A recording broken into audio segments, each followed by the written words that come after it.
Hi, hello mga mare.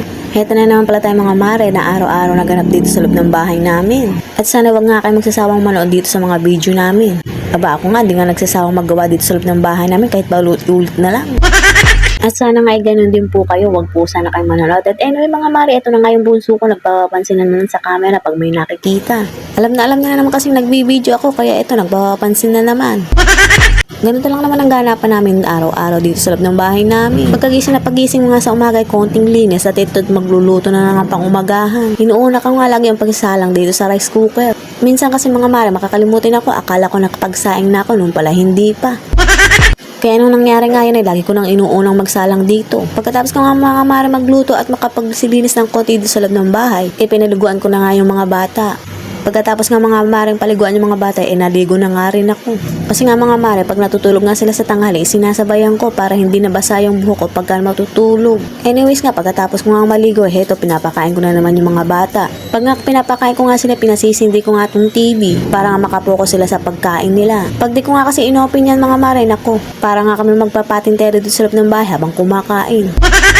Lalong-lalo na nga itong bunso ko, lagi nga si takbo. At magaling na nga rin manloko, pag susubuan mo, tatakbuhan ka nga dito, tupunta nga sa kusina. Kaya nga para hindi ako mapagod, binubuksan ko na nga itong TV para nga mapokus sila sa pagkain nila. So diba yung mga mata nila nakatingin lang sa TV habang sinusubuan ko. Katulad nga na sinasabi ko sa inyo mga mare, pagdating sa pagpapakain ng mga bata, ay nako, natatagalan nga kami. Itong dalawa kasi kong anak, nako, hindi nauubusan niya ng energy araw-araw. Pag nga lang tulog sila, tsaka natatahimik dito ang loob ng bahay namin. At yun nga lang din ang pahinga ng bibig ko, mga mare. Pero nga habang natulog yung mga anak ko mga mare, yung katawang lupa ko, nagtatrabaho pa rin dito sa loob. Kasi nga yung mga pinagalatan nga nila mga mare, ay saka ko nga lang malilinis pag tulog sila. Pag nga nililinisin mo yan, habang gising sila, yun ako, wala rin mangyayari dahil kakalat nga din nila yan. At anyways mga mare, pagkatapos ko mga pakain yung mga bata, ay heto, nagpahangin nga kami dito sa labas habang nagduduyan yung panganay ko. At habang nagpapahinga nga kami dito, ay dumating nga itong nagdi-deliver ng tubig. Isa lang naman yung in-order ko kasi meron pa nga kaming tira, dalawa nung isang linggo pa. Lingguhan nga silang nagde-deliver kaya nung nakaraang linggo ay 3 na nga in-order ko. Pero may natira pa naman 2 kaya isa nga lang in-order ko kasi 3 lang yung galon ko. Yung pangalan ko nga mga mare ayaw nga magpahalili sa duyan. Kaya heto yung bunso ko, kinandong ko na lang. Habang nga nagpapapansin dito na naman sa camera. Mag-aalas 3 na nga pala to ng hapon kaya naman inaabangan namin yung pagdating ng kanilang papa. Hindi nga ako nagkakamali mga mare, patiting na nga itong kanilang papa kaya ito inaabangan at sinisigawan na nga nila. Napatulog ko nga kasi sila sa tanghali kaya ito malakas-lakasan naman ang energy nila. Nagpapalakasan nga sila ng siga habang tinatawag yung papa nila. Meron pa naman tirang pagkain kaninang tanghali kaya naman merong makakain yung dumating sa trabaho. Lagi nga ako nagtitira ng pagkain para pag may dumating nga ito may makakain nga. At eto pagpasok nga namin sa loob ay binibidyohan ko na nga itong pagsusubo ng mga anak niya. Ang sarap kasi ng tawanan nitong dalawa, tinatawanan nga nila yung ama nila. O siya mga mare, patapos na nga itong video ko at hindi ka pa nga nakaka-follow, mag-follow ka na. At kung nagustuhan mo nga mare, pwede mo nga rin i-like and share. O siya, dyan na nga kayo, bye-bye!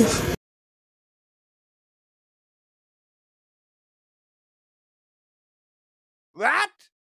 Oh no!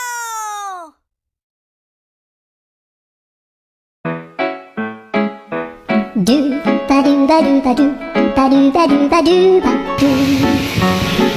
do ba do do a boo ba do ba do boo boo ba do a do ba do ba do.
Hello mga mare, bibitin ko nga ang singalong natin dito at mag-general cleaning na nga tayo dito sa kusina. Babaguhin ko nga naman yung setup ng aking kusina dito sa loob. Kasi nga nagpagawa nga ako kay Mr. ng hanging shelves. Patungan ko nga ng mga anik-anik dito sa kusina ko. Buti na nga lang mga mare, naka in good condition tong Mr. ko. Kung nagkataong may toyo nga, ay nako, nga na naman tong pinapagawa ko.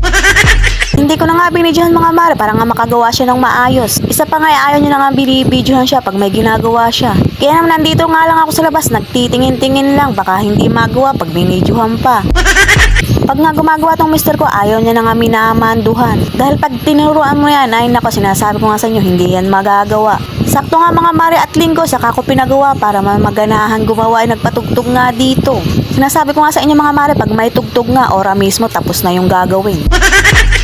Kaya heto, nung matapos nga, saka ako pumasok dito sa loob at nagsimula lang maglinis. Kaya nga for today's video, tara, samahan niyo ako maglinis dito sa kusina ko. Babaguhin ko nga ulit yung setup kasi nga may mga patungan na ako ng kung ano-ano. At dahil nga pahapon na, sinabayan ko na rin ang pagluluto. O diba, ganyan ang mare nyo, multitasking. Para mamaya pagkatapos ko nga maglinis dito, ay kakain na nga lang. Tinanggal ko nga pala yung plato ko dito sa lababo at ibabalik ko nga sa dating pwesto niya. Doon nga sa pinanggalingan na ilalagay ko nga yung rice cooker tsaka yung lutuan ko ng mga electric cooker. At dito nga sa ibaba ng hanging shelf, dito nga ilalagay yung mga aking condiments ng mga sachet lang. Dito ko na nga rin pala ilalagay yung sandok tsaka yung sangkalan para naman madaling kuhanin pag ako yung magluluto na. Kaya naman para maisabit ko tong mga to, nagpako na nga ako dito sa ilalim. Saka ko nga inilagay para nga maisabit ko na yung mga isasabit ko. Huwag ka nga lang pahara-hara mare, baka pati ikaw maisabit ko dito. At anyways mga maro, nang matapos na nga magluto, syempre hinugasan ko naman itong mga electric cooker ko para naman lawang. Basta kasi ginagamitan ng kuryente, dapat araw-araw mong nililinisan at pinupunasan para nga tumagal at hindi magkagran pag nabasa. Tapos na nga ako dito sa kusina, heto, at pasisilip ko sa ngayon yung resulta ng aking pagsisetup dito. Pagkatapos nga sa kusina mga mare, punta na nga ako dito sa kwarto at sisimulan ko lang maglinis ang pinagkalatan ng mga anak ko. Alam niyo naman mga mare, basta may toddler ka, paborito nila ang magkalat. Kasi nga naman mga mare, may nanay nga silang tagalinis at tagaligpit. Pag di mo kasi nililisan yung mga mare, ay naku, ang sakit nga sa mata. Kaya ultimong pinagkainan nga nila dito nga, binabato dito sa loob. Ang akala ata ng mga anak ko, yung loob ng bahay namin ay garbage truck. Tinuturuan ko naman yan mga mare na pagkatapos nga kumain yung mga pinagkainan ay sa basurahan ilalagay. Pero hindi pa rin maiiwasan na magkaroon nga ng kalat dito araw-araw dahil may kang anak. Siyempre mga mare, thumbs up na naman nga ako sa bagong setup ng aking kusina. O siya mga mare, patapos na nga itong video ko at kung hindi ka pa nakaka-follow ay mag-follow ka na. At kung nagustuhan mo nga yung video, pwede mo nga rin i-like and share. Diyan na nga kayo, bye-bye!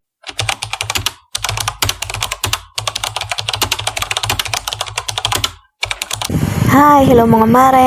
Another day, another vlog. Tara, samahan niyo ako maglinis na naman dito sa loob ng bahay namin. At kapag nga may toddler kang mga anak, na lang saka ka makakalinis. Kaya heto nung makatalog na nga ng tanghali itong mga anak ko, eto sinimulan ko lang magtrabaho. Masarap maggawa nga dito sa loob ng bahay pag nga walang nanggugulo. Kaya heto, nung makatulog na nga eto, naglampaso na nga ako ng sahig namin. Inumpisahan ko na nga dito sa kwarto namin. Dahil nga dito madalas yung mga bata, pagkatapos nga isinunod ko na ngayon sa kusina. Siya nga pala mga mare, flex ko nga lang itong bagong gawa kong hanging shelves. Pinagawa ko nga pala ito kay Mr. kahapon, ng day off niya. At mabuti na nga lang mga mare, in good condition niya, kaya nagawa na itong ora mismo. Nung matapos nga akong maglampaso dito sa loob ng bahay namin, ay siya, nagutom na nga ang mare niyo. Buti na lang may natira pang kanin kaninang tanghali, kaya ito magluluto muna ako ng isang pirasong itlog. Ito nga lang mare, ulam ko na kahit araw-araw pa. Alas 3 na nga pala ito ng hapon, yung mga anak ko tulog pa. Tantuwa naman ang mga mare dahil pahinga na naman ang bibig ko. Kahit nga pagod ang katawan ko, ang mahalaga mga mare, pahinga yung bibig ko sa kababawal. Hindi pa nga ako nakaka-refill ng gas, kaya dito muna ako sa electric cooker ng Hodek nagluluto. Pero hayaan niyo mga mare, sa isang linggo, sa gasol na ako magluluto. 960 nga pala yung refill ng gas, kaya muna nag-iipon muna ako. Sinisibagan ko naman mag-live dito kay Popo para makaipon na ako ng pang-refill ng gas namin. Buti na lang ang mga mare, nakaka-sideline nga ako dito at sinisipagan ko nga para nga makaipon. Laking tulong nga ng earning apps na ito dahil nga sa pag nagigipit kami, pwede nga ma-withdraw ito. Lalong-lalo na nga pag pecha de peligro. Bukod nga sa pag-i-edit ng mga vlog ko, ito nga pinagkakaabalahan ko. Bawal nga tayo tamarin mga mare, dahil ang daming gastusin dito sa loob ng bahay. Kahit wala pa nga pinagpapaaral mga mare, nako, ang mga gastusin dito hindi na mabilang. Sa gatas at diaper nga lang mga mare, nako, ubos na yung sahod ni mister. Lalo pa nga pag nagsabay ang bayarin ng kuryente tubig. Ganitong walang OT si mister, nako, ubos nga agad yung sasahurin. Kahit gaano ko nga kagaling mag-budget mga mare. Yung 1,000 mo, parang 100 na nga lang. Pag nga yan, nasa mo lang mabaryahan, nako, mamaya-maya 10 piso na lang yan. Sa taas ba naman ang mga bilihin mga mare, nako, hindi mo na alam ang gagawin mo sa pagbabudget. O anyways mga mare, mabalik na tayo dito sa paglilinis ko dito sa bahay namin. Nung magising nga yung mga anak ko mga mare, pinagluto ko nga sila ng noodles. Para nga may mamerienda sila. Binilan ko nga rin sila ng biscuit kanina sa tindahan, kaya naman ito, kinakain na nga nila. At fast forward na mga mare, alas 5 na nga ng hapon. Nagsalang nga muna ako ng kanin bago lumabas dito sa bahay. Nagulis nga pala ako dito sa harapan namin dahil nga ang kalat, puro dahon nga nagbagsakan dito. Minsan nga nakikita ko na lang si tatay dito nagwawalis. Ang sakit nga sa mata pag harapan ng bahay mo makalat. Pagkatapos nga walasan yung harapan namin, pumasok na ako dito sa loob at ganito nga ang naabutan ko. Yung mga anak ko love na love talagang isa't isa, kita nyo naman nagmamahalan. O siya mga mare, patapos na nga itong video ko at kung hindi ka pa nga nakaka-follow, may mag-follow ka na. At kung nagustuhan mo nga ang video ko mga mare, pwede mo ring i-like and share. Diyan ka na nga, bye-bye!